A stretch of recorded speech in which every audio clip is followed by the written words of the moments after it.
Allez, bougez-vous. Polaris est une personne destinée à être différente dès l'instant même où elle est née. Aujourd'hui était son premier jour enfermée en prison. Mais la première chose qui l'a accueillie fut un visage rempli de moquerie. Là-bas, elle a vu quelqu'un comme elle. Elle portait elle aussi ce collier. Dans ses yeux, il n'y avait que vide et désespoir. Mais sur le moment, elle n'y a pas prêté grande attention. Car pour elle, cet endroit n'était qu'une cage qu'elle pouvait briser à tout moment.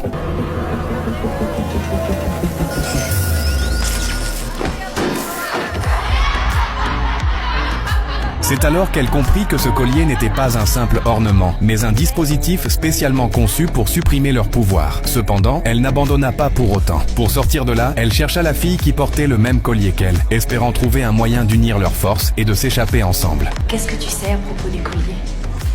Écoute, s'il existait un moyen de m'enlever mon collier, Je crois vraiment que t'es la seule à y avoir pensé. Ça n'arrivera pas. À cet instant, Polaris comprit que si elle voulait survivre, au final, elle ne pouvait compter que sur elle-même. Et comme elle s'y attendait, les problèmes n'ont pas tardé à arriver. Salut, jolie mutante. t'as un problème? Les mutantes ici, elles travaillent pour moi. À partir d'aujourd'hui, tu feras ce que je te dirai de faire. Ah, et donc, on fait quoi si je décline cette fantastique proposition? Si j'étais à ta place, c'est une offre que je refuserais pas. Parce que tu sais, à l'extérieur, t'as peut-être des pouvoirs.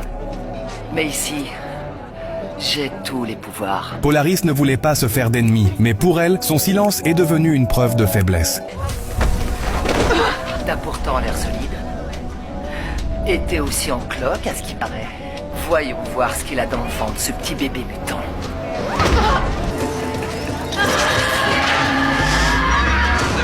Heureusement, les gardes ont fait irruption dans la cour, mais eux se fichaient de ce qui s'était passé. Ils l'ont simplement traînée de force pour la mettre dans une cellule encore plus atroce.